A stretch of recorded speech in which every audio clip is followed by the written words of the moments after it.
What's going on, guys? I'm Jory. This is Reseller 6-pack number 46, and we're going to talk about time management and going from maybe part-time to full-time, seeing as I might be doing that soon now that I'm jobless. I will, I guess, just call people out, and you guys can introduce yourself. Go ahead, Duane. I'm Duane Hale, Mothership Products. Tonight I am actually drinking a energy drink called Bang, and it's root beer flavored. So I had to try it, and it's actually pretty dang good. I was surprised. I figured it would be really rotten smell, tasting, but it's not bad. So I'll have to give it a try. Yeah, I got one here to keep me awake too. Some monster. Lauren. Hi, I'm Lauren, Hot Chic Thrift. I am drinking a Truly tonight, one of my favorites.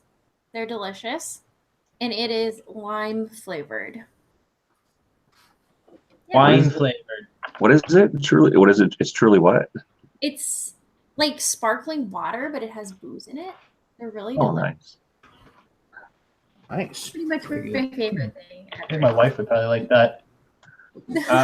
Andy. Howdy, Jory. I'm Andy, the ParrotHead Picker. Tonight I am drinking Tito's vodka and raspberry lemonade. Oh, yeah. That sounds good. Yeah, it's refreshing. Pretty delicious. I started drinking Tito's and regular lemonade last night from about 9 to 11. So I'm on the lemonade and Tito's kick now. So I enjoy that. And Shane. So I'm Shane, the Resin Grind Picker, and I'm drinking Michelob Ultra, which I've probably been drinking that for like a solid month. So yeah. Still on the Michelob. I don't mind that beer actually. That's a nice light beer. It's pretty good. It's pretty good. It has it's smooth. You know what I mean? Mm-hmm. So yeah, the show tonight is time management and going full time. I don't know if anyone wants to jump in or has any suggestions, but yeah, I don't know if I want to go full-time quite yet because it's mostly inconsistencies for me with sales, but that's probably inconsistent listing too. Not enough discipline on my end. We I know before we came on that you're kind of waiting for your wife to get back to work from maternity leave and stuff to kind of make your full decision. Yeah. But I think if anybody can do it, man, you can. It's just you got to believe in yourself to do it. That's the only way you're going to be able to do it. Mm-hmm. And sit down and figure out exactly what you need to do to stay afloat. Yeah, being at the house seems to not be a helpful thing because of just the renos that have to happen, and it's just easy to get distracted here right now. Really easy. Yeah, you may have to make yourself a spot where it's just business, an office area or something to stay away. I got the shed set up for workshops and photos, so getting there. Kind of copied Lonnie with his little shack he had going. That's a great idea. Because, time, like we're talking time management, and that's one of the things is you kind of have to, you're going to not be completely distracted. You got to be able to find a spot where you can work and, turn on some music and just go. Or whatever whatever you do. But with constant distractions, it's really tough. I know for me, if I was going to go full time, which I'm not full time, I'm a part time reseller, but I put in probably full time hours, if not more. But if I was to go full time, the question for me would be like, how much do I need to make every month to pay the bills? Like to pay bills, and then how much do I need extra just to put in the bank? Sure. I think this is the first time that the whole panel is part-timers. I was going to say, I don't think we have any full-timers on here, do we? We're all working. And doing That's weird. I'm the part-time full-time. Like I put in. Yeah, well, I think we all probably doing anything. I mean, I have to pull in at least 40, 45 hours a week on just reselling, and that's not my 40-hour a week job. Yeah, I can see you having to do about that. Now, do you guys like to list in like a big bulk lot, or do you kind of spread it out over the course of a week? I do it in big bulks. That's how I end up doing it. I'd like to break it up and do a little bit every day, but it just doesn't work out for me that way. Throughout the week I'll do inventory and pictures and everything, and then it seems like on the weekend that's where I sit down and just blast through. I listed, we had 47 today between the 3 platforms. We were doing that listing challenge with me and Shane. Shane kicked tail. One, I didn't even sell a damn thing. So, but whatever, I still got 47 things listed, so I'm pretty happy. That's a lot listed in a day. Yeah, 47's a lot, Duane. That's a ton. And I did. Well, and like I said, most of it's cross-posted, so it's actually 16 I don't even know different if I items. 47 up if I was doing video games. Yeah. Well, and I only started doing video games halfway through, but I was listing a lot of shoes and other stuff at the start. But I think it was 25 or 26 listed today, just straight on eBay. That's not bad. Which isn't horrible. That's awesome. Mean, yeah, it's not bad, but I do the same as Duane. I take the pictures, if I'm doing clothing or hard goods, depending on whatever it is, I'll take my pictures or measurements and everything and then polybag it and then put it in a tote to be listed first.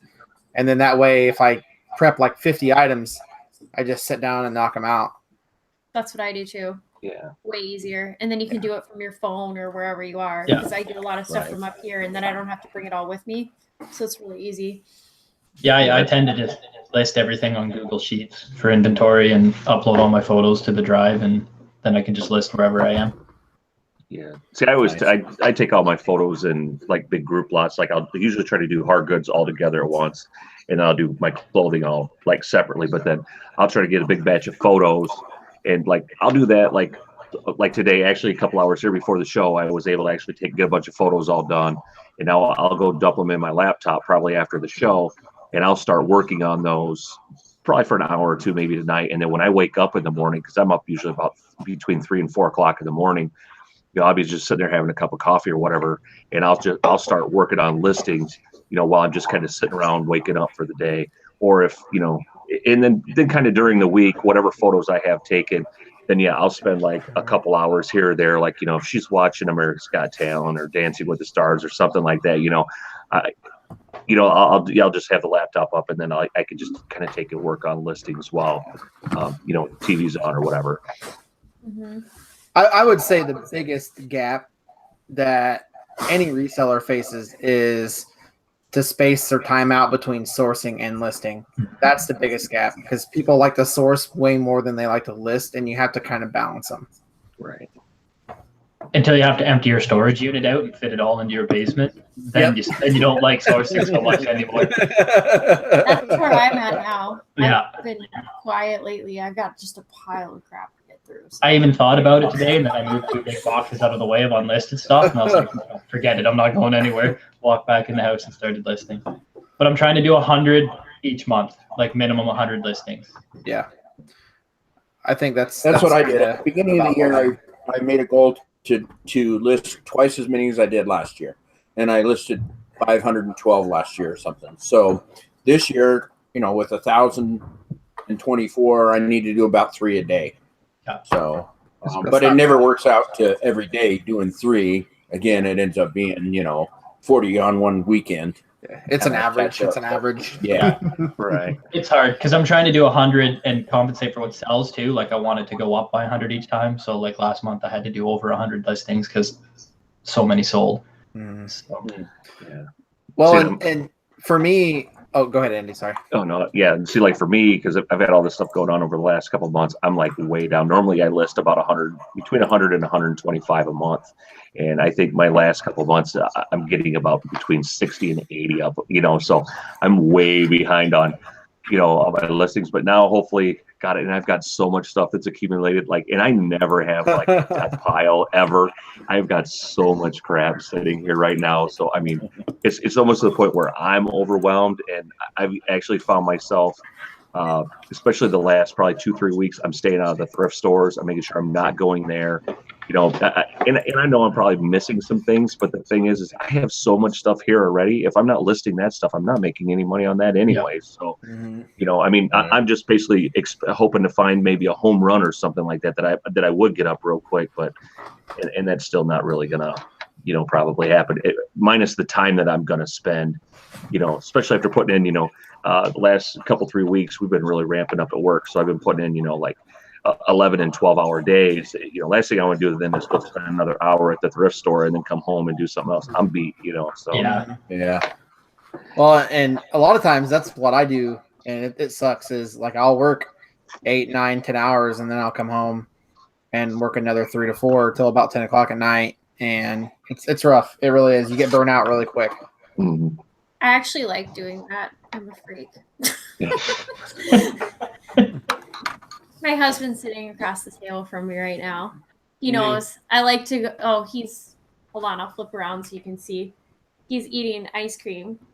And oh, yeah. I'm going to have to go get some ice cream and cookies. I get home from work and I'll like sit in my office at home and just do eBay and stuff. And then I go straight to bed. Like, to me, it's relaxing. So I'm just weird. I don't know. It's good though. I'm a night hawk, so I do a lot of my listing late at night. Yeah, same here. Like I said, I usually do my listing on the weekend, but I do when I get home from work, I'll come down and do something, whether I do some inventory or do some pictures or whatever. And then in the morning when I get up early, I don't get up as early as freaking Andy there. I mean, mine still has, I'm not up at 3. I get up at like 6. But it's nice though. I mean, because I still get, I'm getting home at 1:30, 2:30. 2:30 is usually a late day. So I mean, I still got plenty of time. So as long as I'm feeling good and stuff like that, I can put in a few hours, before the wife even gets home. Or I go take the laptop and go sit out back, maybe have a cigar and a beer, and I can still work on a couple listings or do something just while I'm just kind of chilling. So. No, I'm not saying I wouldn't like to get up. Right.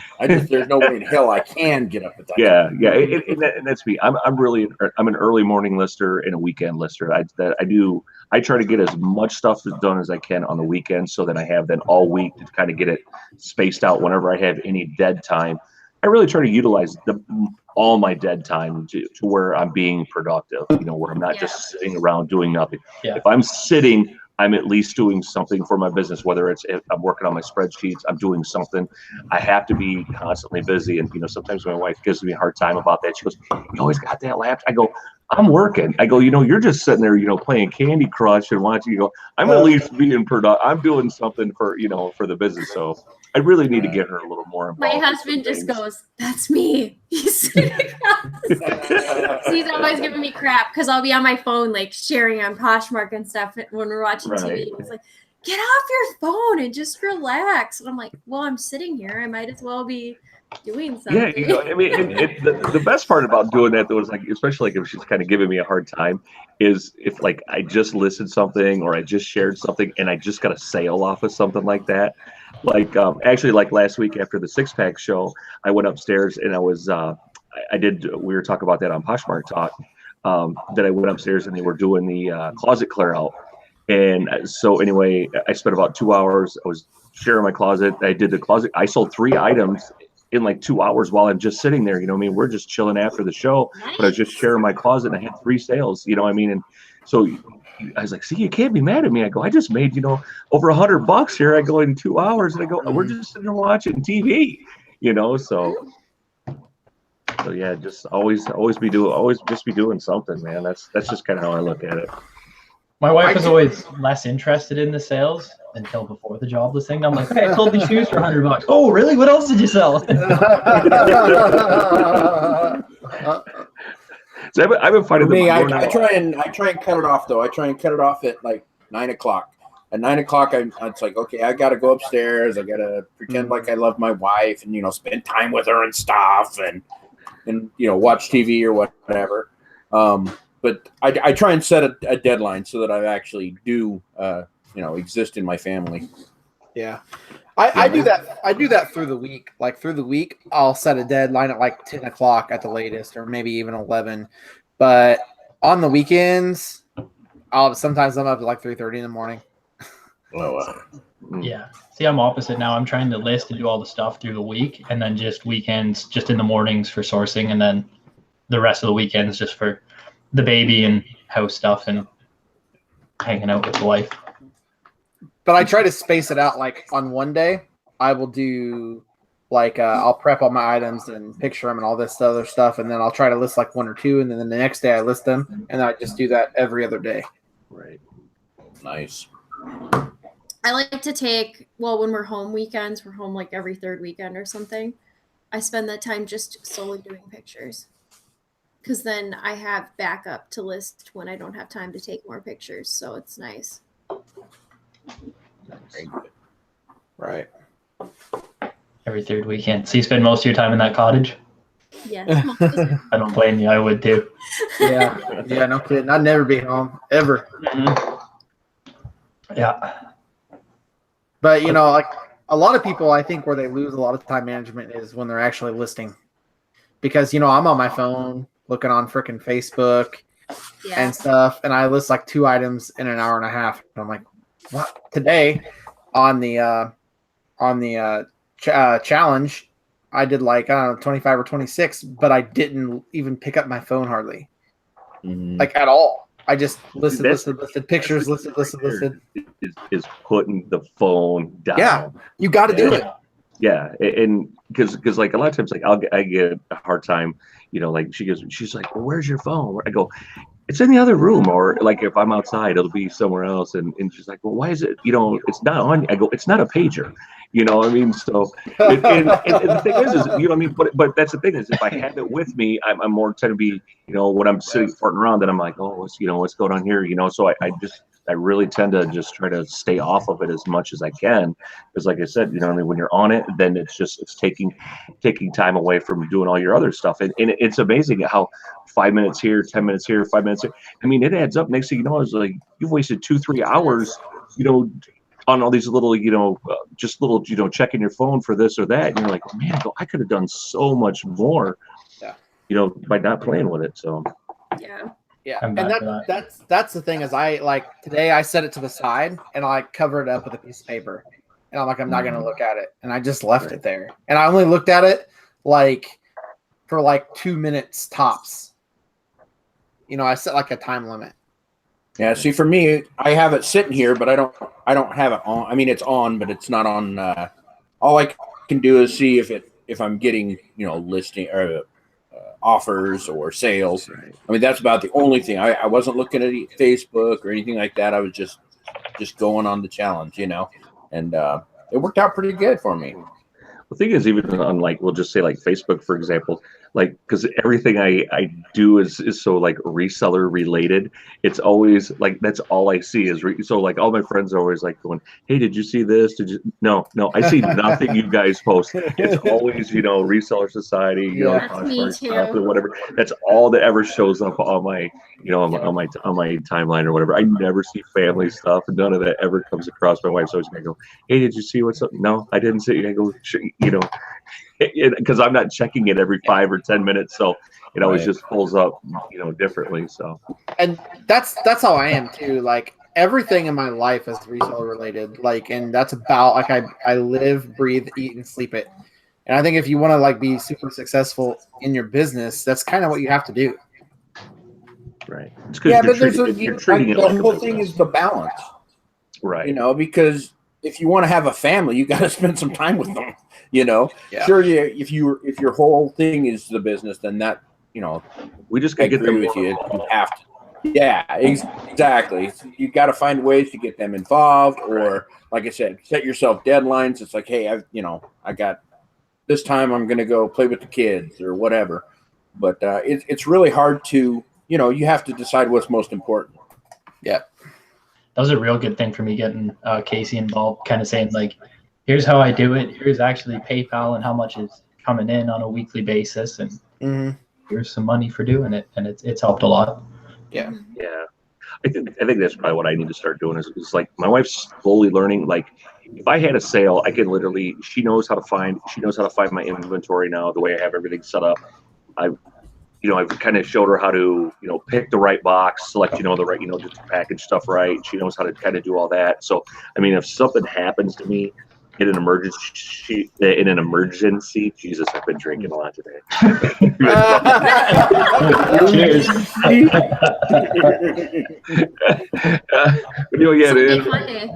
Oh man, I'm telling you. But anyway, yeah. So I mean, you know, she can still do quite a bit of that stuff, and you know, I'm trying to get her more integrated. Like I said, if I could really get her working on spreadsheets a little more, that would be excellent because that would take, excuse me, guys, and free up a little more time for me as well, but still get her more involved in it.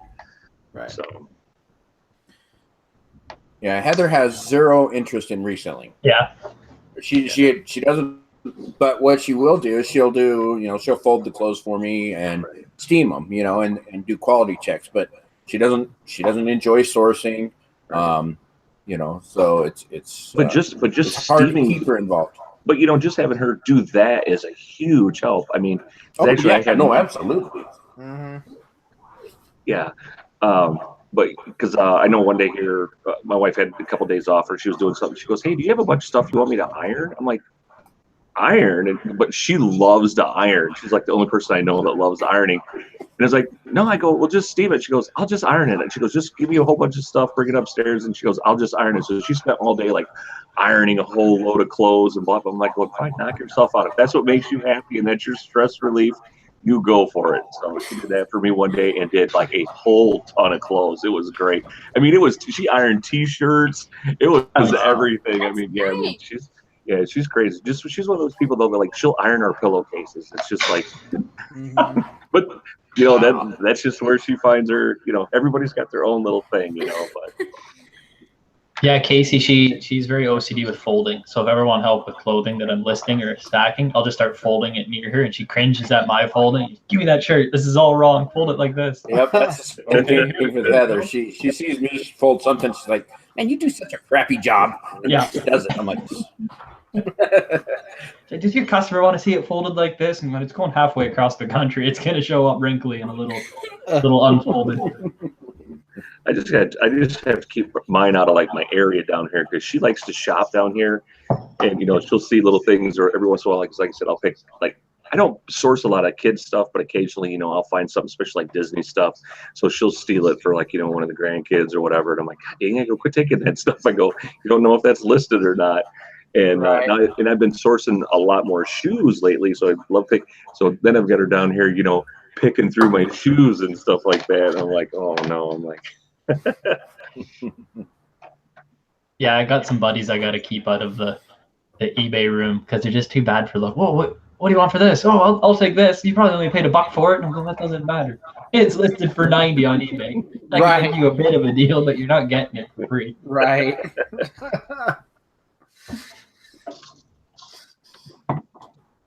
The old friends discount, right? Yeah. So Lauren, does your hubby help you? He does post office runs a lot, but he's not really into eBay at all. Like, yeah, that's more me. Like, he'll even just running the post office is probably pretty good. But actually, that's huge for me because I usually sell stuff during the day when I'm at work, and then I have like just enough time to package it up and hand it to him to run it at the last minute, so it works out perfect. Awesome. Yeah. Got a super chat from Adam. Awesome. Go ahead. It just says, "Good luck, Jory. Congratulations, Lauren, on 1K sub." I didn't know you hit 1,000K. Congratulations. Yeah, I awesome. did. I think it was Tuesday. I want to say it happened. Awesome. Congratulations. Wednesday, Tuesday. Yeah. But yes, Very I'm good. excited. I think I have 1,020 or something like that. Nice. I think you're one of the fastest growing channels I've seen without putting out videos for a while there. Really? Ooh. You've been up pretty quick for only having like 2 videos for a long while. That's by far the fastest I've ever seen. It's crazy. I have more I want to do, but I just haven't been home. I've been up here, and all my stuff is at home that I want to share with everybody. So I just need to schedule something out and do it. Another super chat from Krillin. "My dad always steals my Ziggy Valley suits."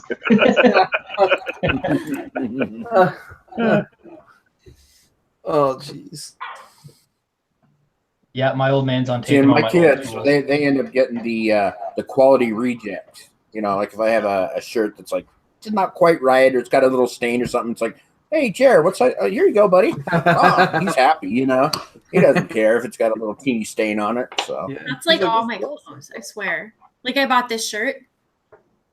This was supposed to be on Poshmark, and there's a tiny hole in the back of it. And I'm like, well, hey, that's really cute. I'm going to keep it.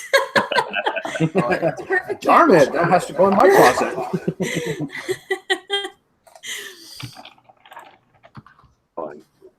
But then it's awesome when you're a reseller because like you really don't pay for anything. All your stuff's free. All my clothes pretty much are essentially. Hey, I just sourced this weekend.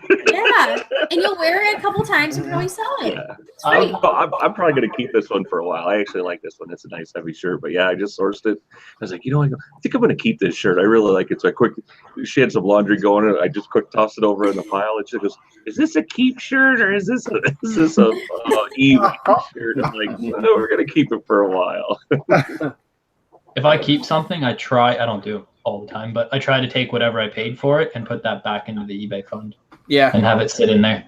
That's a great idea. It doesn't always work that way, but I try to. So yeah, because it's usually not much. It's a couple bucks for something. So tell us more about this eBay fund, because mine just seems to be like just one big giant fund that just goes everywhere. I got 2 accounts now to watch it. So I got one for Amazon and eBay deposits, and then I got a personal account for just like me for spending money. And I try to use sourcing money just out of the eBay account, because it doesn't always work that way. Yeah. You guys all know sometimes you go up to a garage sale with $100 and buddy's got $400 worth of stuff. I'm like, all right, well, dipping into the personal fund for this one. Yeah. And that's exactly, I mean, with me when, because I just got a business account like first of this year because I had to, and having a business account keeps you super accountable because you can't just spend it. Like you can't spend it for personal stuff unless you know, claim that as income after and pay income tax on it. Right. Exactly. Yeah, it does kind of. It keeps me watching it pretty carefully because of that. Yeah, that's something I really need to do is probably separate my stuff better. I mean, I know where I'm at. I know what I transfer, and I know what I kind of withdraw, but I know it's not to the dollar. You know what I'm saying? So it probably would be a lot better where I'm actually paying for all my sourcing stuff out of a sourcing account instead of just out of one just giant account. Because then a lot of times, especially when you make those big transfers, then all of a sudden I'm like, oh man, guess we're going out tonight. That used to happen to me at first too, because I get a paycheck and then an Amazon payment come in, and then a big PayPal deposit. I'm like, oh, geez, this is a lot of money. Spend too much of it and be like, oh shit, I forgot I had a $200 shipping bill and $400 in eBay. Way less than I thought. Yeah, I have a separate business account because it was just too much before. I set that up last year, and I'm so happy I did it. It's just so much easier. It's nice for bookkeeping too. I can go into the business account and I can see each transaction, and there's only a handful that I know are ones I shouldn't have used. It's just forget the debit card or something and you use the wrong account. And once in a while, I'll take $10, like if I'm sourcing out of my business account and spend it on something, not related to the business. But like the separate account, like I know, like from before, I would have like cash flow issues, right? And now I don't have any because it's there. Yeah. See, and the way I do it is every Friday I pay off all my eBay fees. Oh, really? And I transfer everything except $100 out of my PayPal and into a savings account. So at the beginning of the week, I have $100 in my PayPal, and my eBay fees are zeroed out. So I know exactly what I have, to make sure that I don't run out. And then if I need more, I can always go to the savings account and transfer back or go get cash out. Yeah, that's smart too. The separate account is just needed, like because you just don't know what you're making and what you're spending. It's so hard to keep. Yeah, if it's all mixed in one, it's so hard to see. Well, the way I have my spreadsheet set up, though, I mean, I know exactly what I'm making. I mean, I've got it dialed in to where it's all broke down into, where all my fees are, my actual cost of goods and everything. I mean, I see exactly where every single dollar is going, other than like if I bought some supplies, but, and then those get added in later. But, as far as monthly, I know where every single dime went, for the business. See, it's just that it's all coming out of one main account. Right. I'm not that set up. Like I don't have a spreadsheet. So I have GoDaddy, but it's just not the same. Yeah, see, and that's the thing that's kind of kept me from going to GoDaddy, because there's some things that I do with my spreadsheet that I know I can't do with GoDaddy, and I'm going to have to Same here. manually do that stuff anyway. So it's like, well, I might as well just finish the rest of the process. You know what I'm saying? I got in a habit of adding the sales that I have when I'm doing the shipping labels, because then I can just put in the cost that the shipping was. And that's been the best way to keep up on my spreadsheets and how much I make. Because I used to like just forget about them, try and do them at the end of the month. And then it was so tedious. Like the 70s. Yeah, that's where I'm at now. I'm, with all the stuff that we've had going on, I'm about 2 to 2.5 months behind on all that stuff. But I mean, it won't take me long to get caught up, but it's the just whole boring data entry. It is. It's very boring. Paste, yeah. Yeah. That's what I do, is like just for my purchases, like for goods, like I'll put them in a spreadsheet, like the number of items and the total cost. That way I can deduct the cost of goods I have from that. But I'm like 4 months behind on that. My hubs is gonna join. Scooch. Very cool. Cool. Okay. How's it going? I got no beer to race you with tonight. So Adam asks, does anyone use a PayPal credit card for sales? No. Except Sorry, go yard ahead. and garage sales on resale. No, because we can't get them here in Canada. It's just not a thing. Yeah, I have a PayPal debit card, and that's all I ever use for sourcing, except at garage sales, which then I just go pull cash off of it. There. Yeah. And I think we kind of answered Darren's question if we use a point of sale system or a scan in. No, I just have inventory numbers and I put it in the custom SKU on the eBay page. And when it sells, I can just see where it is. Right. Yeah. I think that was the biggest improvement that I've had with my stuff too, is by, utilizing that custom label SKU and putting, my bin locations and stuff like that in there. I mean, Yeah, because man, when I go and I do all my stuff, I mean, it literally has the price I paid for it. And then I also put the date that my initial listing date in there also. So I can see, like when I do the sell similar or whatever, like if that hasn't sold in the 7 days or a month or whatever it is, I can see that, okay, this thing is, been up there 2 months, 3 months, 6 months, whatever. So I know to, when I go do a sell similar, that, okay, maybe I need to adjust the price on this or, something like that. Sure. Yeah, I just started recently putting the date in. Yeah, my I don't do that on the SKU, but it's on my spreadsheet. I put in the date that I list it and the cost of goods there, and then in that SKU, I just put the inventory number, and then my inventory sheet says 814 is in bin 3. Yep. So I do something similar. I just don't put what I paid for. It's just like the date and then those two numbers or whatnot. So I do everything in my spreadsheet, where it is in inventory, what I paid for it, what it is, when I bought it. I'm anal. Then I can get rid of old stuff. Fail safe to you. I'm weird though. At the end of each month, I print out all the spreadsheets for that month for the cost of goods and everything, and I file them away. I don't know why, because I have a computer copy backed up to Google, but I just like having both the hard copy and the online. Jory, that's a good practice to get in, though, to be honest with you. It really is. I got that from my old boss. She was terrible with computers, but she's like super old school from the days of where everything was filed. And it was the most crazy, like anal amount of filing I've ever seen. You could ask her where anything is. She just opened a cupboard and like, here you go. Out of 8,000 files. How did you know it was there? Yeah. That's great. That's crazy. Awesome. So what about people in the chat? How do you guys balance your time? I've seen a couple of people and what they do, but let's get a little bit more input from the peanut gallery. I'm way too all over the place to try and have set times. I try to be like, okay, at 6 every night, I'm going to list 20 items, and that just, by Wednesday, it's completely off, and I'm not doing anything that I had on schedule or tasks to do. I'm the same way. I'll say I'm going to list like 50 items this weekend, and I list like 10. And I'm like, man, that really didn't go well.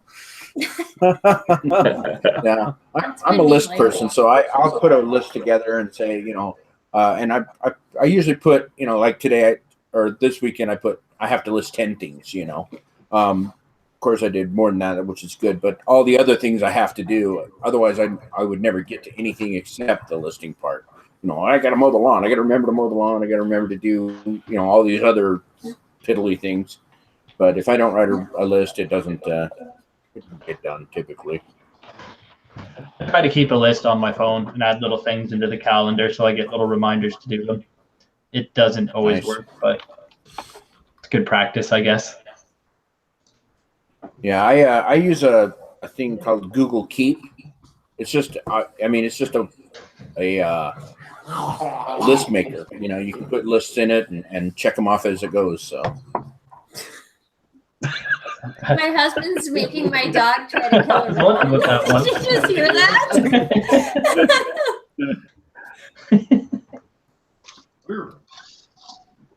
My biggest time suck, I think, for me too, is testing video games. So I try not to test them now. If the cart looks good or the CD looks good, I'm like, you're not supposed to test them to level 30. Yeah. You know, just I beat this game. It works. Literally, I sold a while back ago Zelda Ocarina of Time for N64. Yep. I played that thing for like 3 hours. I'm like, okay, maybe I should sell it now. I don't want to sell my video game collection, but now that I'm not working and pondering the full-time idea, every time I walk by those shelves now, instead of seeing like, ooh, a sweet collection, I'm like, oh, there's That's $2,000 money. on that shelf. Ooh, there's another $3,000 in that box. Maybe I should just sell these. Yeah. It's nice to have them though if I ever need to. It's there and it's video game stuff, so I know it'll be sold almost the same time that it's listed. And it's not like those are going to go down in value. I mean, they're going to probably stay fairly close to what they are. Yeah, I see them fluctuate a little bit, but I don't think they're ever going to change too much. I think video games is going to be here to stay for quite a long time. Especially the NES and then N64. I mean, they're getting harder and harder to find. Literally, I haven't came across this many this year than I have in past. Hell, I even see PS2 and original Xbox games climbing in price a lot lately. Yeah. Just because I guess the years they're built, the nostalgia factor. Right, exactly. Yeah. Especially PS1 games, some of those things will sell like. Yeah, they've been doing really good too. Even consoles, money. I've been able to sell a lot more PS1 consoles than normally. I usually only got like $25-$30. I've been getting $50-$60 a console now with a game included usually. So. Heck, I think the last console I listed was like a year and a half ago. It was an N64, and that thing I listed for like $40, and it sold in like 12 minutes. I have 3 of them that I have to clean up and list, but they come from the e-waste guy, so they're destroyed. Same with, I got like 2 GameCubes, I got 2 Commodore 64s, a bunch of monitors, but it's just all, I guess, got to clean it all and test it all. Down the Thrift, thank you for the super chat. Oh, go ahead. $12. Thank you very much. Oh. Wow, look at you. That's awesome. Let's go. I just sold a N64 console. Let's see, where is it? Sold for $55.10. Nice. That's nice. After shipping, so. See, in a year and a half, happy with that. A year and a half ago, they were selling for.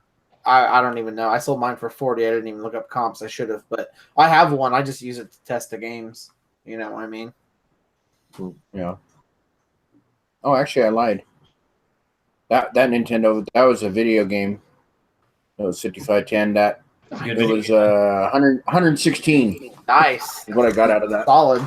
That N64.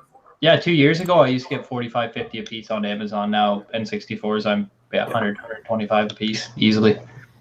Yeah, that's about what I listed mine at, was about 40, 45, something like that. They seem to be kind of at the height right now. N64 seems to be the peak sort of gaming console in games currently for sort of mainstream, I've noticed. I blame it all on the hipsters, which is good. Yeah. Then you get to sell it for more. And those little SNES and NES classics, they kind of helped and didn't help at the same time. Because I did see some pretty rare games, like Earthbound I've seen has dropped now with the SNES and things like that. But at the same time, I've seen just a generalized kind of jump in price and sales because you get all these younger people getting into it. And I think Dad goes, oh, I had one of these as a kid, and buys the actual version. Yeah, it's crazy.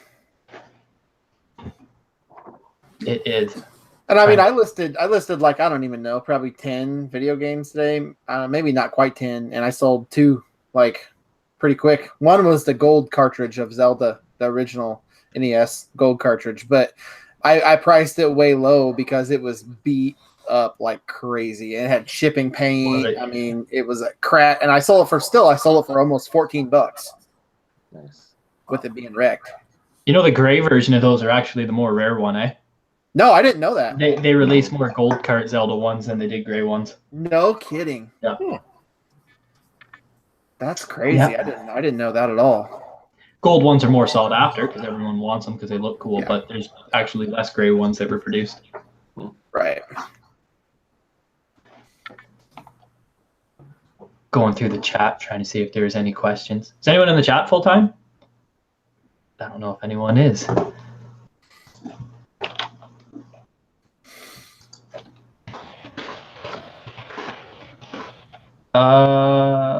Wow, that chat goes fast.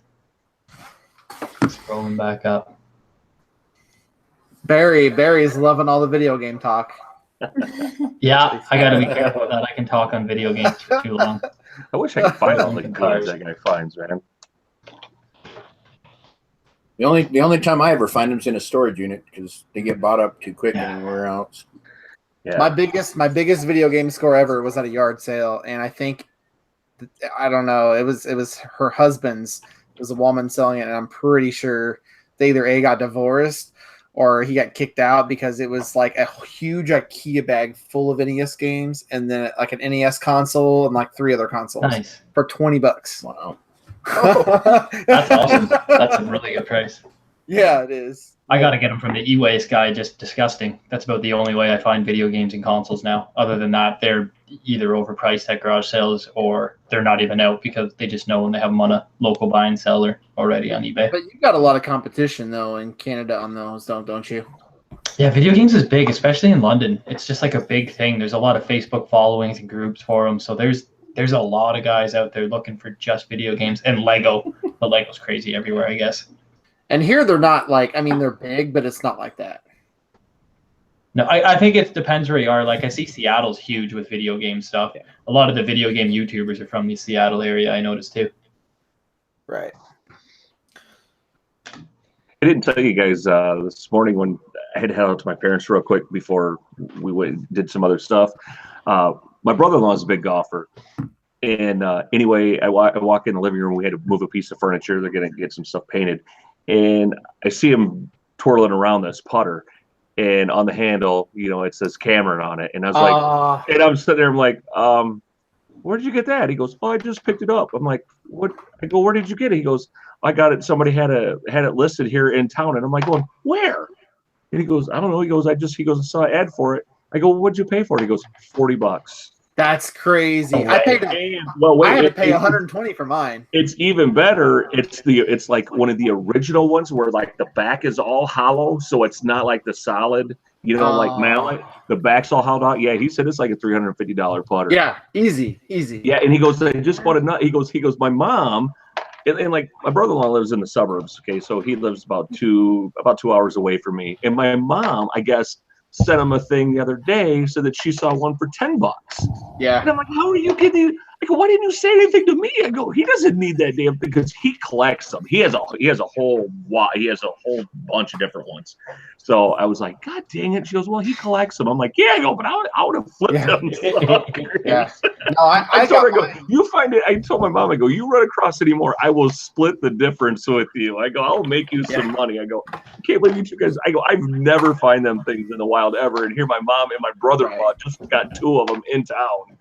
See, I got mine for $120, but I have it listed for $283, I think. But that thing, it's the California Del Mar, and they sell good too. Yeah, I just could not believe that he was just sitting there twirling around. I'm like, that's crazy. Because I just picked it up, and I'm like, you spent $40. I'm like, oh, that's dude. I go, I'll give you $140 for it right now. He goes, nope. Hey, Lonnie, how are you? Hey guys, how y'all doing? Good. Are you Good. How was hearing me okay? Yeah, you sound good. Awesome. The trip was amazing. We had a great time. That's it good. was like garage sales, like on Friday, it was like a garage sale every 50 to 100 yards. You hit another garage sale. I was in heaven. That's awesome. And then I was with some good friends, and we went and ate dinner. I think Ron was in the chatter. Yeah, there's Rhonda. Trunk. People were there. We had a great. It was fun. That's awesome. Very cool. Yeah, I was watching some video. It looked like it was a lot of fun. Yeah, and I captured some really cool video. Let me wave this mosquito away. I captured some really cool video on a GoPro. The first time using a GoPro camera, and John and Candace and I were watching the footage last night before bed. I got some great stuff, man. I feel more confident with the GoPro than I do like holding a phone up. It's less. It just feels less conspicuous. So I captured like a lot of cool negotiations and just moments and people and things like that. Nice. So I can't wait to get that put together. They are a lot smaller too. I like holding it like in my palm, and you can't really see it that well. No, you can't. You see a lot of people walking around with GoPros on sticks, and no one really ever bats an eye at it. You see someone with a DSLR camera, people walk behind them, even at car shows and things like that. They just feel more intimidated by it. Same with phones too. And it was funny because like I pull up like in a minivan. John had Tennessee Picker with him yesterday. Tennessee Picker was riding shotgun, and John would pull up in the Look What I Found van, and people were like pointing at it and stuff like, "Ooh, is that American Pickers?" It was funny. We heard that comment a bunch of times. It was pretty cool, and I would kind of egg them on sometimes too. I think it might be. Of course you did. What's crazy is actually seeing Robbie from American Pickers in Mansfield, Illinois, which is like 10 minutes from my house. Like it was a while ago, and I was like too scared to say anything. And I just watched him walk past me. I'm like, that's freaking Robbie from American Pickers, and I couldn't do anything about it. Robbie, that's Mike's brother. Yeah. And I didn't say anything because I'm like, I think it's him, but I don't know. And when he pulled away, there was writing like this small on the back that said Antique Archaeology. I'm like, oh. Yeah, that's right there in your neck of the woods, right? Yeah. It's right here. It's actually closer to me. Yeah, it's not even an hour from where I LeClaire is only like not even an hour from where I live. Yeah, I'm a couple hours away from Andy, but he was like 10 minutes away in a town right next to me at a gas station of all places. And John made a comment like he said, "Yeah, I'm Mike, and that's Frank," and he was kind of pointing at me. And I was like, "Why I gotta be Frank?" You do kind of look like Frank. I mean, yeah, you can totally be Frank. Frank. You got the beard going on. Yeah, but Frank's kind of round, like comic you're the bearded charmer, or what? You know what I'm saying? The bearded exactly.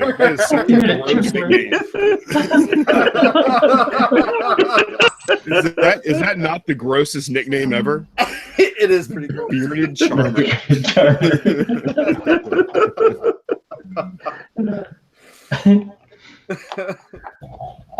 But yeah, man, we had a blast though. I wish I could have won. Spend life savings and come home with a whole truck full of or minivan full of stuff. Didn't spend that much, man. Really? I think I might have spent. I think it was less than $400. Wow. Wow. I laid off of a lot of stuff. John went crazy. John was buying everything.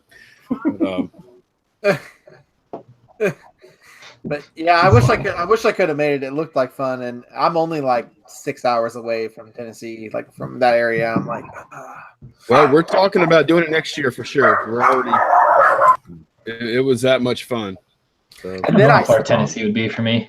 And then I skipped out and I didn't go, and I found that Steve Jobs bag, and it all worked out. So. Right. Yeah, I saw something about a Steve Jobs. I haven't been really keeping up with social media the past few days, but what'd you find, man? Did you already talk about it? Yeah, I mean a little bit, but it was a Next bag. So it's the company that Steve Jobs started after Apple, and it was just a Next like promotional tote bag. That thing was freaking awesome. That was cool. And it already sold, right? Yeah, it's like 10 minutes, $69.99. Sweet. Yeah, I could have listed it for a little higher, but it was a little dirty, and it was like it had like kind of it was like soiled and stuff a little bit, so I just didn't push it. Look at Dawn. Dawn just sent you a super chat. That's great. And- I like the disclaimer. Unfortunately, it wasn't for $500. No,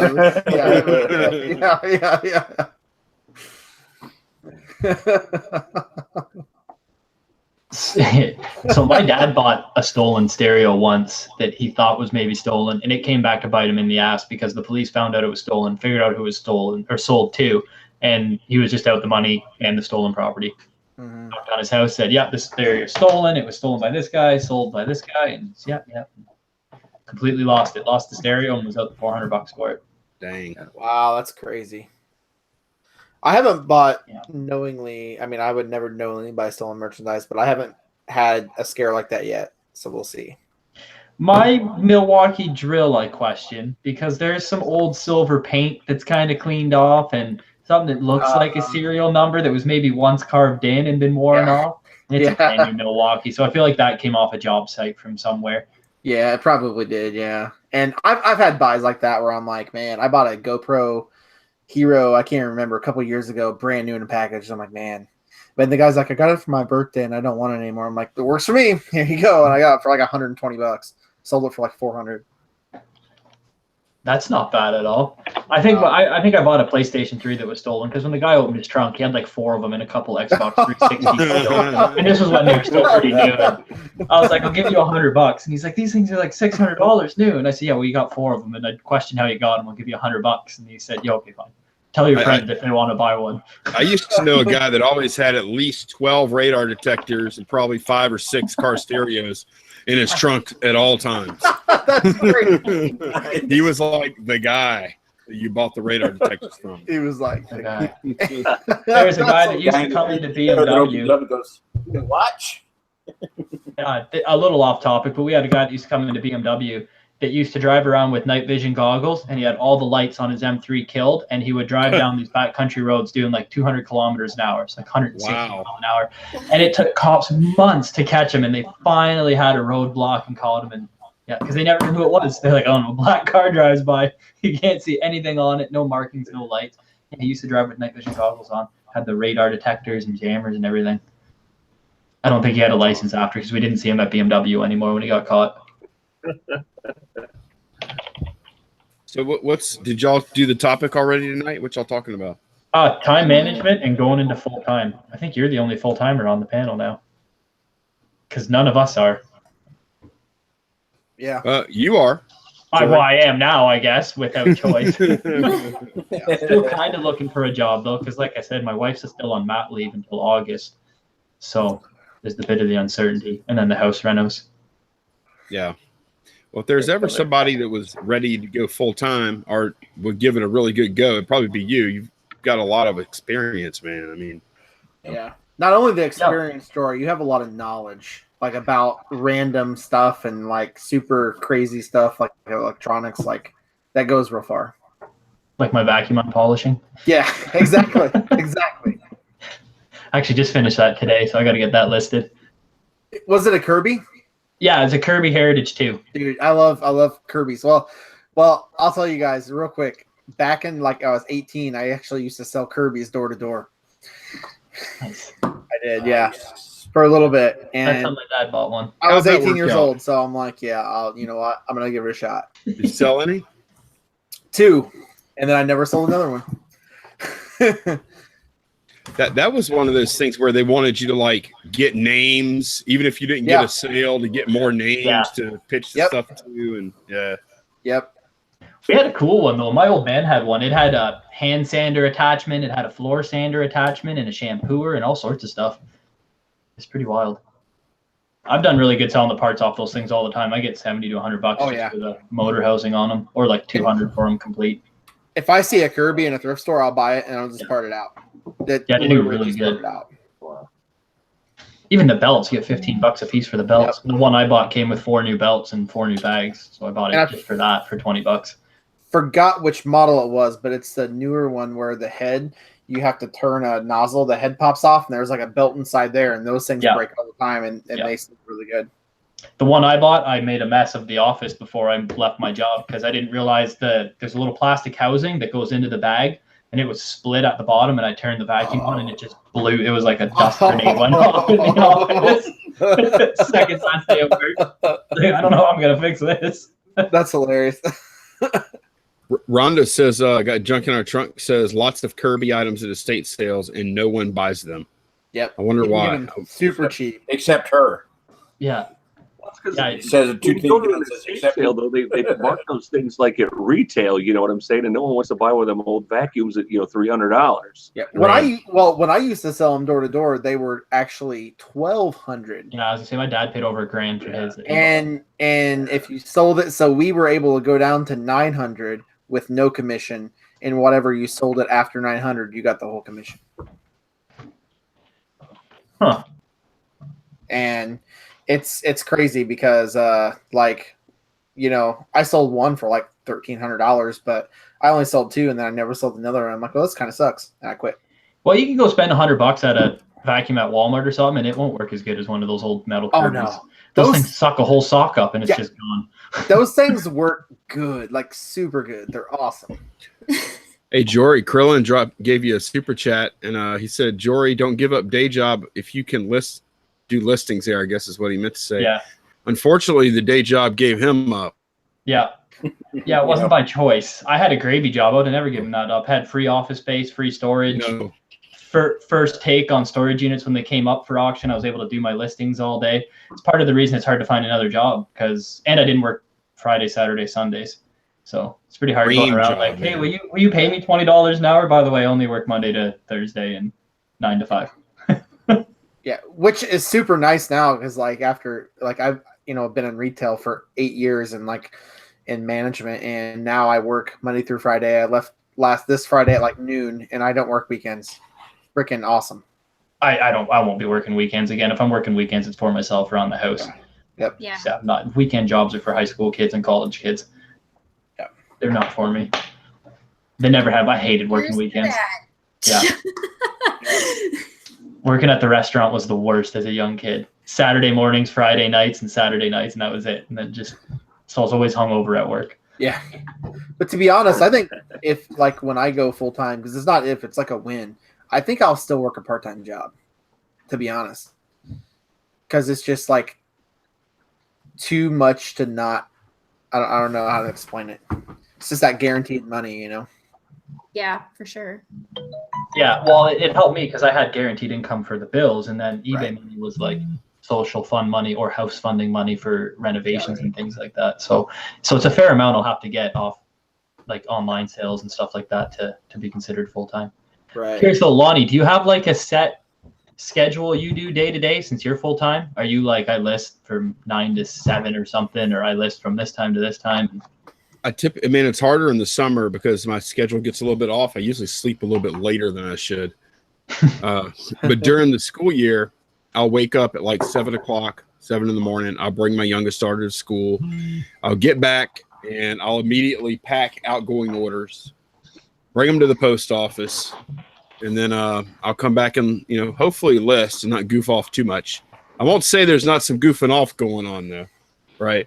But has to be a little bit to keep you sane too. Yeah. Otherwise, you just get bored of it. Mm-hmm. And do some listing and stuff. And but that's how I start every day at going orders every single day. That's how I get the days. Which I kind of question that sometimes because I think it would be better sometimes to maybe start the day with an activity that makes money. I agree. Right. Yeah. And shipping orders, you made that money. The order's got to get out, but it feels a lot better when you could potentially make more money first. Right. Give it that precedence or whatever. Give it that priority. Instead of making the last thing you do, make it the first thing you do. At least for a while, anyway. I try to ship all my orders at night for whatever I had in the day. I try and ship them that night so that they're just ready for the next morning. But 90% of my stuff gets picked up from the house. I don't really go to the post office much.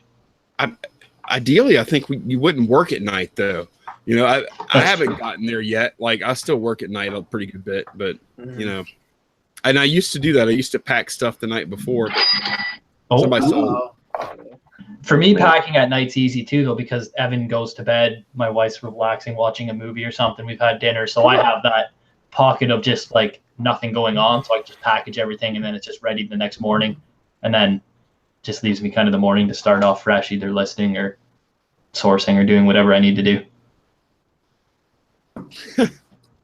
I'm just gonna pop in for a second and tell everybody goodbye.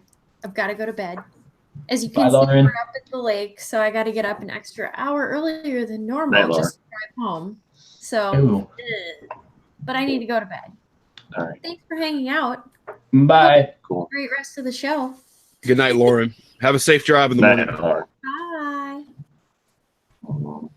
Bye. Okay. So I sold Strangers with Candy DVD set for $28.49. So not too bad.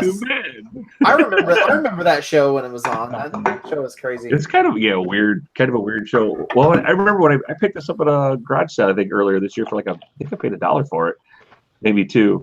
But when I scanned it, I seen it was like, because a lot of those seal box sets, they're in about that $15 range or whatever. And I scanned, I was like, wow, that's like almost a $30 freaking DVD. And I'm like going, I'll take it. So awesome. Not a bad sale at all. I'll take that. Yeah, I'm out of booze, Duane. I guess we got to end the show now. Well, guys, see you later. I got no booze now. I think I'm all sailed out today. I'm just tired. Yeah. Well, you guys both did a lot of listings. I can't believe Duane got that many listings up. Duane freaking cranked them out. That's insane. If I did that many, I'd be sleeping right now, to be honest with you. If I do that many, it's like media or like Yeah. video games or books or something like that.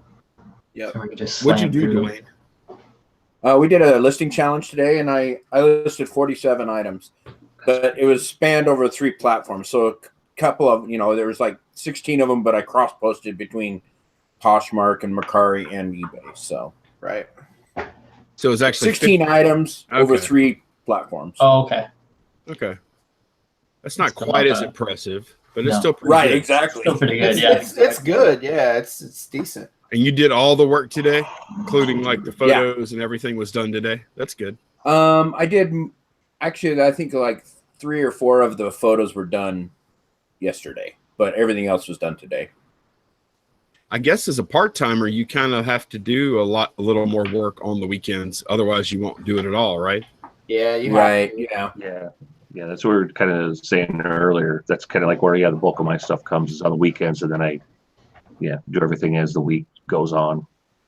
I still do a lot through the week, don't get me wrong, because sometimes I'm up till like midnight. But I tried not to stay up that late through the week. Yeah. I've been trying to do it through the week now. I've been finding I get a sale every night at like a random ass time, like 3:34 in the morning. Yeah. Like consistently for the last like 2 weeks. Tired people browsing eBay, making poor decisions and buying things they don't need. Tired or drinking. I got one at like 4:55 a.m. the other night. I'm like, what are you even doing up in the morning that early? Yeah, I've had What do you offers mean? too Andy's at been 3 up in for the an hour and a morning. half by that time. Yeah. I couldn't do I that. got a pot of coffee gone by then. I couldn't do that. I'm more likely to stay up till 3 in the morning than get up at 3 in the morning. If it's 3 in the morning and I'm up, that's why I've just been up since the other day. Yeah, that's way too early for me. Although no matter what, I'm up minimum 7 o'clock. That's usually the latest I get up. Yeah, I'm usually up by. I mean, today I slept into like 8:40, but I was up till 3:30. So I mean, Oh my god, I would literally feel like half my day's over if I slept till late. I could never do that. I would be like, oh my god. I'm like going, what am I gonna do now? I was like, I might as well just go to bed. Yeah. Because I know, but that's the thing is, I get so much done in that, I mean, even if I get up at 4, I mean, from 4 to 7, in that 3 hours, that's just solid work time, no distraction time. It's quiet. I get so much stuff done in that amount of time. My wife goes to her mom's every Thursday night and stays the night, and I find like those are the nights I can get more listed and up than any other nights. Even though she's completely content with the kid, he'll be screaming or something. I feel obligated, like, oh, I better go up. And we had something I can do. Pulls away. We had not long ago. My wife's been after me to put an outlet in the kitchen. And like I said, I wake up so stinking early. I actually wired a whole outlet, cut it all in, had it all run from the box. Crazy. I had that done before 7 a.m. She got up that morning and I was just kind of cleaning. She goes, "What are you doing?" I go, "Well, I've been waiting for you to get up so I could clean up all this drywall dust out here." I go, "I put that outlet in for you." And she goes, "Already?" I go, "Yeah." She goes, "Well, what time did you get up?" I'm like 4, like normal. I go, "It don't take that long to run some wire and cut a hole in the wall and blah, blah, blah." She was just like, "Oh my God." But yeah, I mean, all that done before like 7 o'clock in the morning. I go, "Now make me some breakfast." Yeah, right.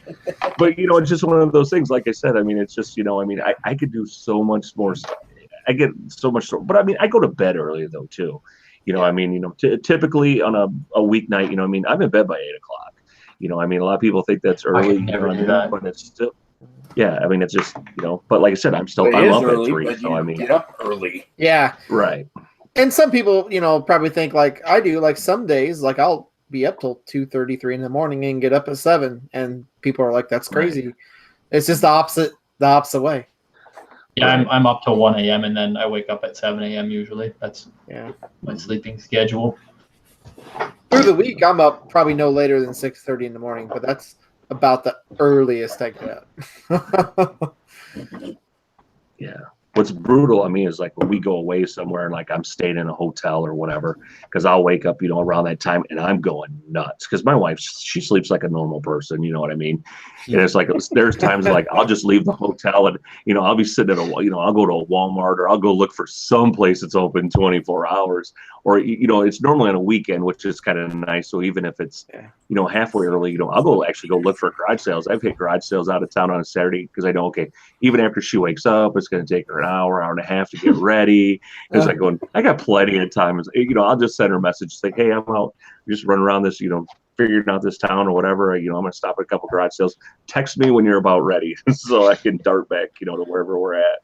See, now, Andy, I have a question for you, and I'm going to tell you so I'm kind of curious at what time garage sales start for you, because for me, you can't find one open before 8 o'clock. Like they're all at 8 a.m. Now this weekend it was great. So like I actually did like a little garage sale ride along haul video, whatever, like this weekend, because I called off Friday so I could, we could do this wedding thing. So I had a little bit of time. My wife said I could go do a little garage sale in the morning. Well, they had a community sale, which was great. So it was supposed to be 19 houses, even though it was pouring down rain, but they all started at 7 o'clock. So it was great for me because I was out the door, about 6:15, so I could, because it was about 20 minutes from my house. But by the time I stopped the ATM, got gas, got a cup of coffee, and stuff, but I was still up there, about a quarter till, 7. And that was awesome because I was able to bust through all that area, hit a couple other sales in that town, and then get back, and I was home by 9 o'clock, and I had hit, quite a few sales that day.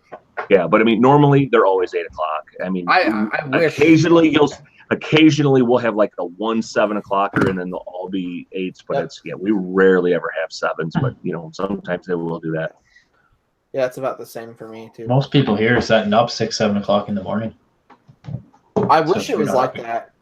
I really do, because I would get up at like 6:30 and start hitting them. But yeah, here you get up at 6:30 and you're driving around for an hour. Our standard time here is 7 a.m. And I think it probably has to do with, hell, by the time it's 11, 12 during the summer, 11 or noon, it's so friggin' hot. They don't want to waste those early morning hours, Right. Never thought about that. Yeah, that would make sense. Yeah. So since 7 is like the standard time, are there people that start them at 6, Lonnie? A few.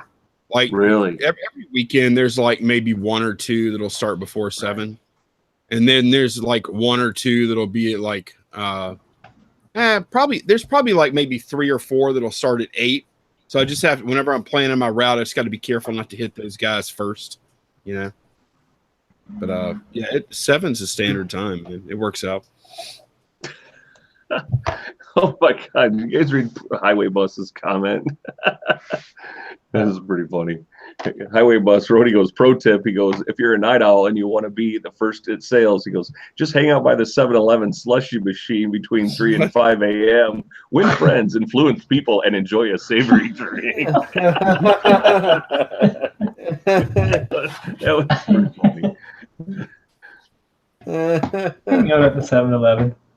I feel like that's when all the crackheads come around at 3:30 in the morning. That's our 7-Eleven anyways. That's ours too. Yeah. I don't even know where the nearest. I wouldn't even know where the nearest 7-Eleven is to me. Actually, most of them closed down around here. We don't really have any 7-Elevens left. Yeah, we had one many years ago, but that kind of sounds like Clerks, the movie Clerks, and Clerks, and the first Clerks, where they're like in the gas station, or like a Jay and Silent Bob movie or something, Do you guys ever see? I've seen a thing. The funding for Clerks, they spent like under 20 grand or something to make Clerks 1, the very first movie. Yeah, it was super low budget. Super low. Yeah.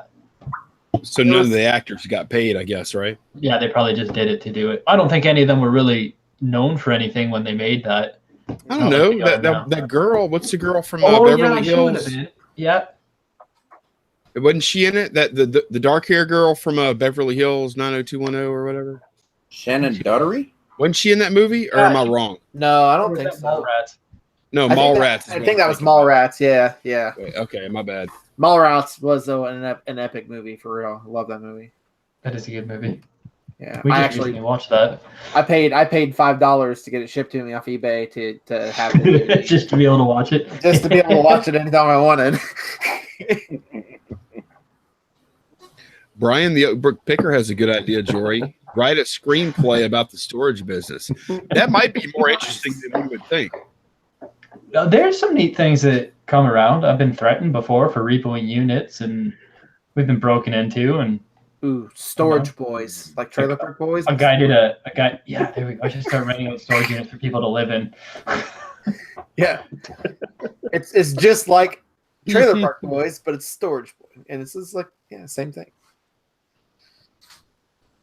Does anyone here ever? Krillin sent a super chat again, $2. Thank you, Krillin. Does anyone here ever hire day labor? No, unless you count a case of beer for my friends helping work on the house as day labor. Shane does. I have a I guess you do. Yeah, I have a lister. So what I do is like he's kind of remote, so I just will send him all the pictures over Google Drive, and I just let him work on them when he gets time. Right now he's kind of down because he's training for a new job, but the job's to work at home. So he's just going to multitask with listings and his job throughout the day. But I pay him we have a scale, and it's like $23.99. I pay him $2 a listing for anything over that. Okay. It's like a virtual assistant, basically. Yeah, pretty much. Yeah, he doesn't come to my house or nothing, but everything's done remote. And I mean, he lives in the next town over. Nice. But it's pretty much remote. So how's it working out, man? So good so far. Before he started training for his job, he was busting out listings a lot. And, the only reason right now he's down is because he's training for this job. And then when he gets back, so that's for 3 weeks. When he gets back, then he's going to jump into it again because the job is literally a work at home job. So is this a friend of yours, Shane? Yeah. So okay. we worked in management together before. That's how okay.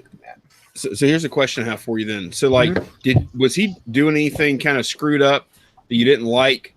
And if he did something that you didn't like, but it wasn't a big deal, since you're friends, would you just kind of let it go? Or are you going to say, hey man, you need to square this away? You're saying right. After every bulk, so I would do 10 to 20 listings at a time.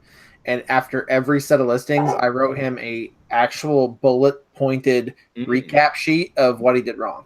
I bet he likes that. Probably not. But the thing is he was eager. He's if I do anything wrong, let me know.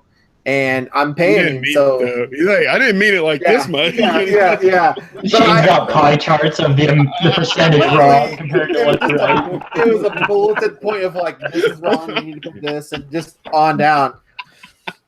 But yeah, what's crazy is I actually made him a listing cheat sheet, and it's a 4-page document, and it's copy and paste this into the listing here, and it's super easy, and he like loves it, and it helps him a lot. So That's good, man. I was joking around, but I mean, no, I know, yeah, no, totally, yeah. But it's kind of, I'm sure it's probably a little awkward at first when you have to correct a buddy. It was super awkward the first time, and I didn't really want to do it, but I'm like, I have to. Right, and he probably wants you to, so you continue to give him work. Right, exactly. So, yeah. Because now, even though he has a job, this is just side money for him, and I mean, it's like money that pays his car payment or pays, his electricity bill or something like that. So is your ultimate goal to get to the point where you basically just source and manage listers? Is that kind of what you envision, or? I think eventually, yeah. I want to start up like Ink Frog and get like 3 to 5 listers to work for me. And I really don't want to list a whole lot. But even when he was listing for me, like I was still listing some. But it was nice to not have to list. Like I would, on the weekends wake up and sleep in, and then I'd go out to the thrift stores, and there'd be 25 listings already done. And I would just get on and approve them. So how does paying a lister change your sourcing? Like, do you source like higher dollar stuff, or do you get more free with your sourcing since you have a lister, or how does that work? Yeah, so I think my minimum. So before I was picking up everything, and now my goal is $20 and up. Okay. And I don't like to get in under the $20 mark because we're on a scale. Like I think $23.99 and up is $2. Below that's $1.50.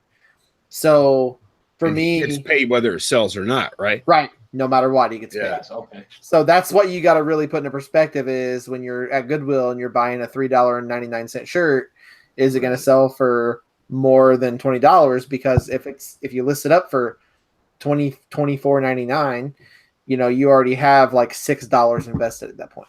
Right. But you don't have near the effort invested. Which right. is good. More time to source and more time to flip that amount on a more frequent basis. Sweet. Sorry, Jory, didn't mean to hijack that segment. I was just all right. No, that is neat. That's a good. Well, we're talking about time management too. That's a good way to free up some time if it's something that's within budget. Having a lister. I think Rhonda had a comment earlier too about like how she pays her lister. I don't know if it's up here in the chat, but I like kind of. Oh, there it was. Yeah, Rhonda got junk in her trunk. Said she pays 75 cents an item for photos only, and then she drops off a tote of clothing. 50 pieces at a time. So I would love to pay for photos to be taken, or someone to pack my items more than anything. Oh gosh! Do y'all want to know what the worst job in the world sounds like to me right now? Being a lister. Yeah, that would be the most horrible. Like you take the one part of reselling most people hate the most, and then you only do that part. Oh, that would suck. Yeah. Yeah, and some people like listing. I've heard, but not many do. And I haven't heard of one. I hate listing so much. It's crazy. I go between listing and packing. They kind of depending on the day you talk to me. Yeah. So it's been crazy because in the last 2 weeks. Oh, sorry. Go ahead. No, go ahead. Oh, in the last 2 weeks. Oh, no, go ahead. No, you're good. All you. All right, I was going to say this really quick. In the last 2 weeks, since he hasn't been listing, I've had to list everything. So it's been like, man, and I haven't had to do that in a little while. So it's like, poof. Yeah.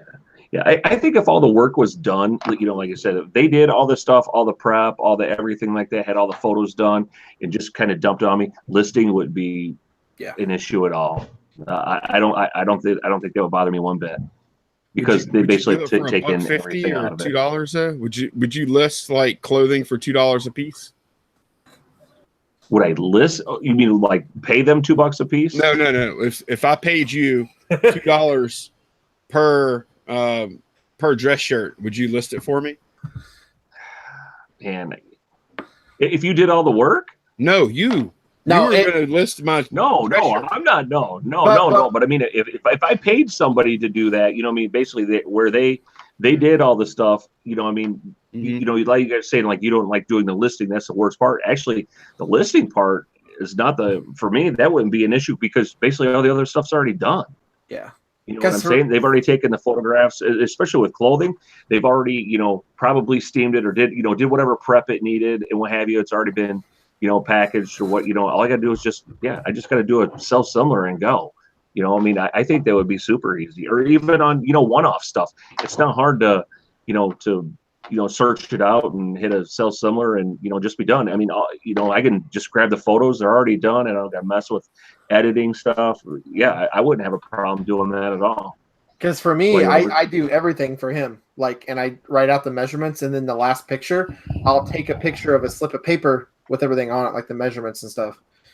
But if if you're fine with that, I will totally send you my price sheet and you can do some listings for me. Yeah, I'm not sure whether I would. I think taking pictures is more of a pain for me than actually the listing. Because once the list, you know, once I've got everything right in front of me, it's not too bad for me to list. Just doing the pictures and all that. That's where I think I'm worst at. I don't know. I don't think it like that for me. I actually enjoy taking the pictures. I don't like measuring, but I used to enjoy taking the pictures, but that kind of the novelty wore off pretty quick. Yeah. Because, you know, you got a fancy camera. Yeah, you're using cool equipment, and then now it's just kind of like put the damn lights on and snap some pictures.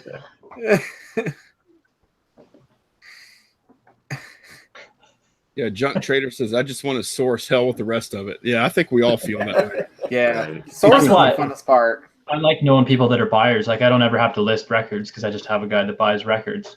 Not for retail because he resells them, but it's just, I don't know, it's a nice feeling at a garage. It's like, oh, a box of records, how much? $20 takes them all. Nice. Take them to the record guy same day. Here's a box of records. I'll give you $60. I'm like, all right, sweet.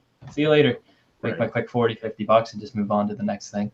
As long as you can like let go of that mentality where you're trying to bleed every last nickel out of where I know he's going to make 130 or something doing that doesn't eat away at you, which I think takes a little while for us to lose that, you know. It depends what it is, because records, when I see the whole box, I see a lot of work because it's you know 100 in the box. Like I'm gonna have to look each one up. I don't know the condition. I gotta test them. So I'm like, here, video games I like. So when I see those, someone's like, oh, I can take them off your hands for double the price. I'm kind of like, no, fuck you.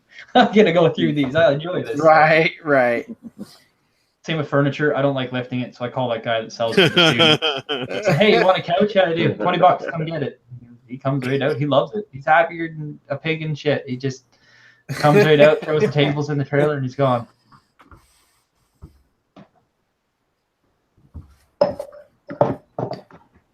Yeah, and I can see that because I think from a lot of my bulk deals I'm doing, I get a lot of media, and I think I'm just going to start scanning it all into the clutter and selling it. That's not a bad deal. We're having a garage sale next weekend. I haven't had one in a long time, so I'm hoping to clear out a bunch of just crap and stuff that's sat and just things I don't have room for now too. There's some good stuff too, but it's just lack of room. I don't like to laugh at trolls, but that was pretty funny. That was pretty funny. Oh, I thought he had a Toonie. Yeah, Toonie kicks. Oh heck yeah, Toonie kicks. He must be like a Toonie bar lover. I was gonna say, I think I met a stripper once, and her name was maybe the what was it? The bearded. No, man, the bearded charmer. Bearded charmer. Bearded charmer.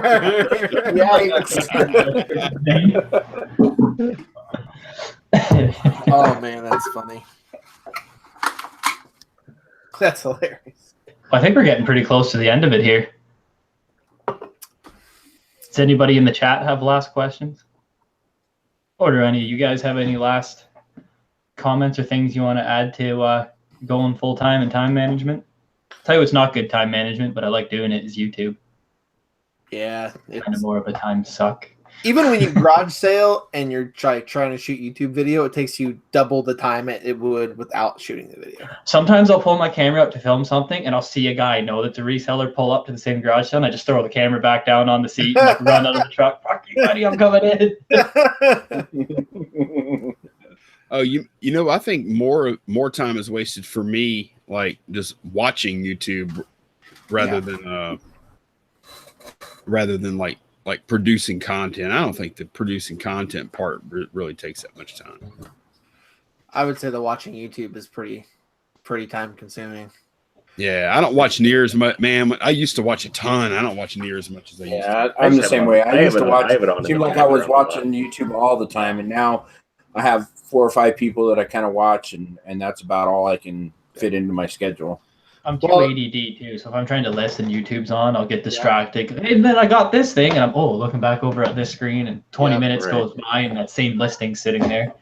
I find it like I like to listen to music when I list better than YouTube because I'm the same thing as Jory. I'll sit there and watch it and not even know I'm watching it, and an hour passes by, and I'm like, oh crap. Yeah, I'm the same way with it. Yeah, music will just get me going. I can just work through the music. That's not a big deal. Sometimes I might type a word of the lyric when I'm typing out a description. Yeah, right. And this book is sipping on gin and oh shit.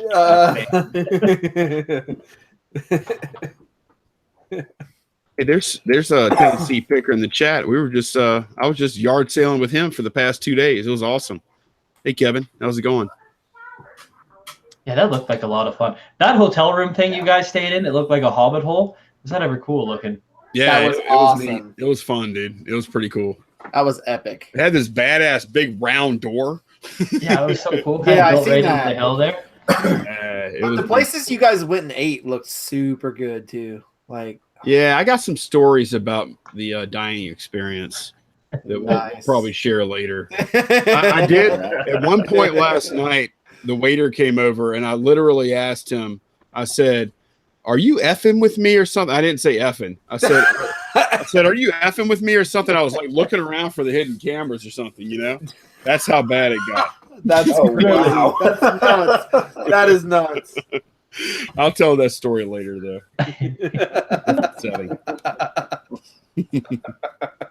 Oh, and the other dining experience, as Rhonda says in the chat, we got some free appetizers after that conversation. So I was not a very good guest.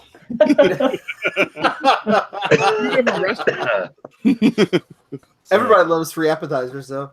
Yeah. Yeah, but it's the thing that you have to go through to get the free appetizers that usually suck. And you know they probably like 50% chance they spit on the appetizers when they serve them. I know exactly. Candace said last night she wonders like how many gallons of spit I've ingested in my lifetime. You're one of those guys. How many gallons? That's hilarious. She's like, you can say whatever the hell you want to say. Make sure I have my food first.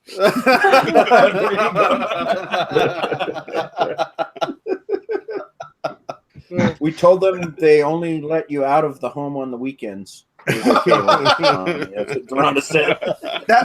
reminds me of that movie Road Trip when he complained about his French toast. And you know what happened to it next? But he puts it in, licks all the icing sugar puts it in his off pants and walks around with it in there, puts it on the plate. That is such a gross scene. It's hilarious. You know what? Now that I think about it, my fajitas were a little juicy last night. Hopefully you didn't find any hair on it or nothing.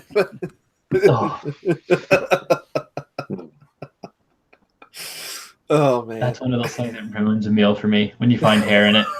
I watched my buddy eat a burrito once, and he just kept pulling this long hair out of it.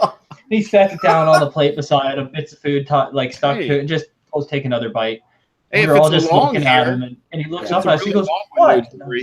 If it came out of somebody's head, at least, probably. Yeah, it's not unless it was Steve. Unless Steve is working in the kitchen, right? You're right. Don King. Right.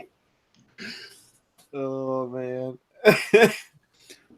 Isn't that the first thing you do with a hair, though, when you find one? What kind of hair is it? Oh, see how long it is. Yeah. You look at it and go, okay, this is black. You start looking around for who's got black hair. But honestly, I would probably do the same and sit down and just keep eating it because not a lot grosses me out. I just don't want people to spit in my food and stuff like that. Hair grosses me out in food. I can't do it, even if it's like my wife's hair. It's Really? like one of it's one of those weird things for me. Hair is one of those things. If it's in food, it's done. I can't eat the food. Everybody has one of those things. So, but then I can work on an old greasy truck and have like rad fluid on my hands and eat a sandwich, leaving black fingerprints on it. People are looking at me going, "How are you eating that right now?" yeah. Just a little bit of fuel in the bread. That reminds me of another dining experience we had.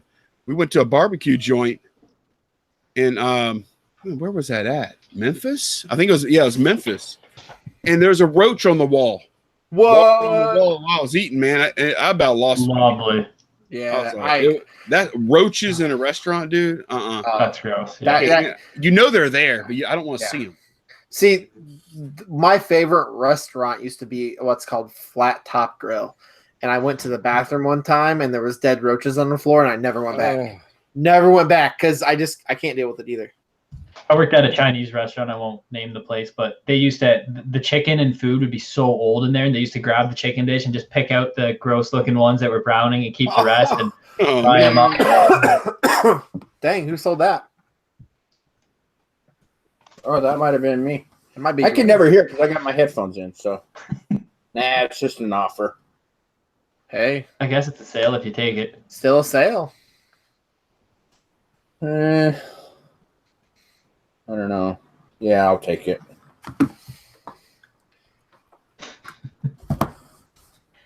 Yeah, Close the enough. offers really Within depend on how $2. many sales I have sometimes. Hey, that's not bad. I had a lady. I listed up a Machino tote bag, and literally just listed it up during the challenge. And the lady's like, "Will you take 30 for this?" I'm like, "No, it's at $40. I'm not going down on it because some of those sell for like $200. It's crazy, but this one's like just canvas, so it sells a lot lower." Great. All right, so that's the drink, guys. Was That's a shirt. the drink. I'll take a shot for you when the show's over because I gotta go get more booze. Let's see. Like it was cheap though, but I don't care. It was a Hawaiian shirt for $13. Nice. Plus shipping or free ship? Plus shipping. That's not bad, man. That's not bad at all. Yeah, No. $18.99. So the main reason I took it is because it's a size small. So I was thinking, shit, I'll never sell this if I don't sell it now. Yeah. That's a pretty decent sale, Duane. On a small. Yeah. I found a Levi's trucker jacket, denim jacket. Like they call it like a trucker jacket. I don't know why. But it's basically just a denim jacket, 4X.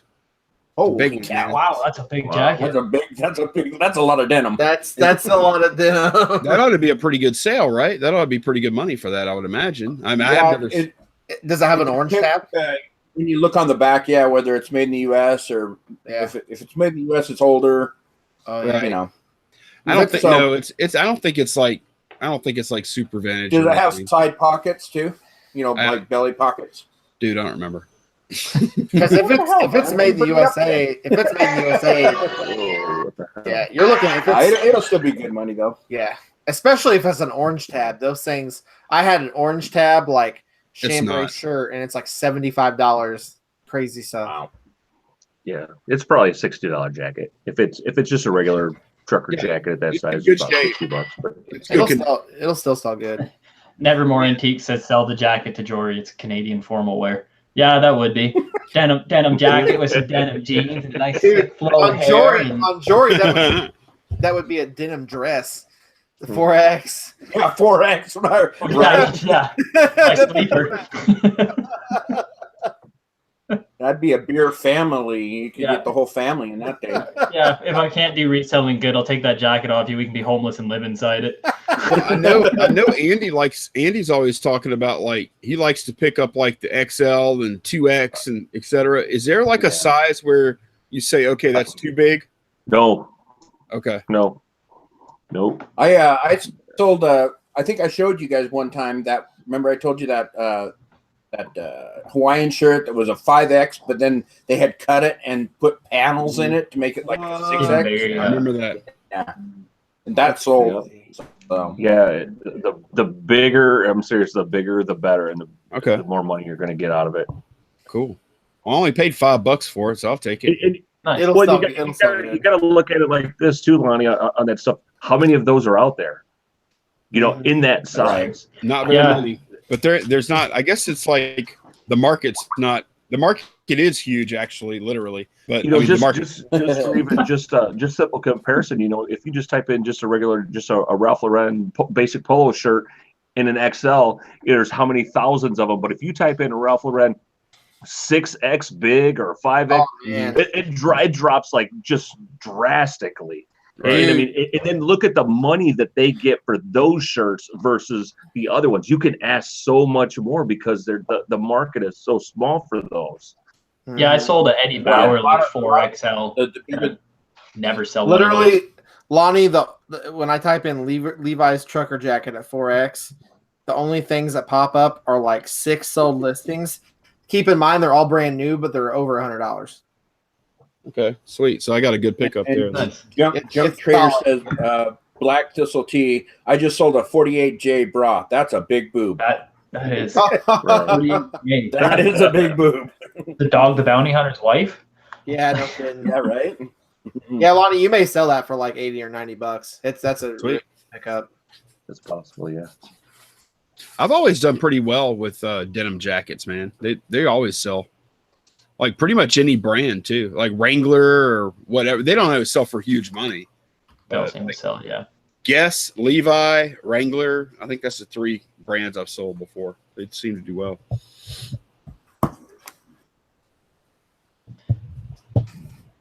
All right. Well, I think we're pretty well getting to the end of her here. Beating this topic down enough. No 6-pack show next Sunday, right? For Father's Day. I don't think we're doing one. Okay. Correct. Anybody else have any shout outs for anything? Any shows? I know, Lonnie, you do This Week in Reselling.